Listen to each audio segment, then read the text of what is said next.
Good morning friends. Last वाले lecture में मैंने आपको पदार्थ के बारे में बताया था। पदार्थ 7 प्रकार के होते हैं: द्रव्य, गुण, रस, विपाक, वीर्य, प्रभाव तथा कर्म। सबसे पहले मैं आपको द्रव्य के बारे में बताऊंगी कि द्रव्य क्या होता है। ठीक है, सबसे पहले हम द्रव्य की निरुक्ति पर आते हैं कि द्रव्य किस शब्द से मिलकर बना है। ध्रुवगतो प्लस यत प्रत्यय यानी द्रव्य, यानी यत प्रत्यय लगता है इसमें। द्रव्य मतलब कोई भी वस्तु, पदार्थ या सामग्री। इसकी निरुक्ति किससे हुई है? द्रवति गच्छति परिणामिति द्रव्यम, यानी जो द्रवण करता है, गमन करता है या फिर परिणाम को प्राप्त है, वह द्रव्य है।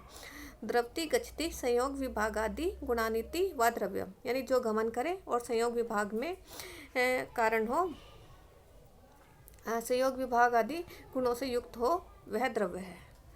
और इसकी परिभाषा क्या हुई?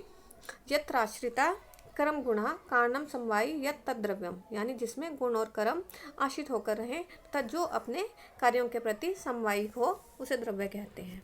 यानी ये बात तो आपको अच्छी तरह से पता चल गया, जिसमें गुण तथा कर्म समवाय संबंध से रहते हैं। अब समवाय संबंध क्या होता है? संबंध 3 प्रकार के कहे गए हैं: समवायी, असमवायी तथा निमित्त कारण। समवाय संबंध क्या होता है? समवाय संबंध वो होता है जो हमेशा ही प्रेजेंट रहता है। और जैसे अगर मान लिया कोई भी कपड़ा बनता है, कपड़ा निर्माण में जो तंतु है वो समवाय कारण होगा, यानी उसके बिना कपड़ा बनाना पॉसिबल नहीं है, तो वो जो हमेशा प्रेजेंट रहेगा वो है समवाय कारण।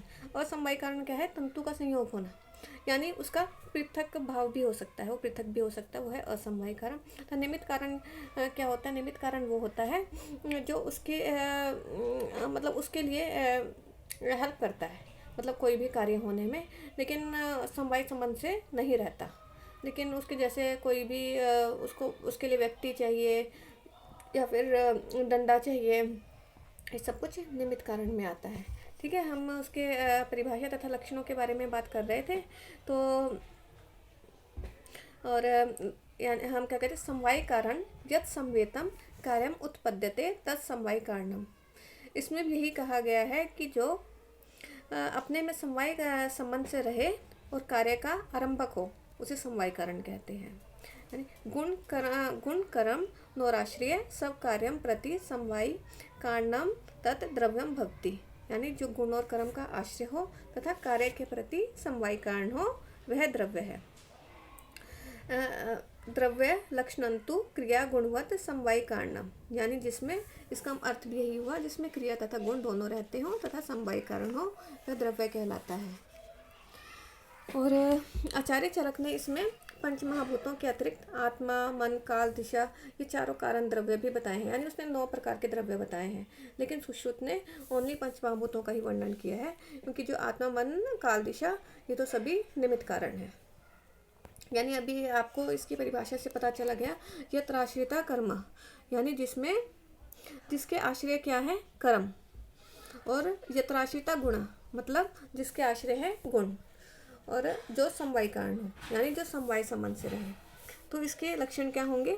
रस आदि नाम पंचानाम भूतानाम यदाश्रय भूतम तद्द्रव्यम, यानी रस, गुण, वीर्य, विपाक और महाभूत जिसमें आश्रय होकर रहते हैं, वह द्रव्य कहलाता है।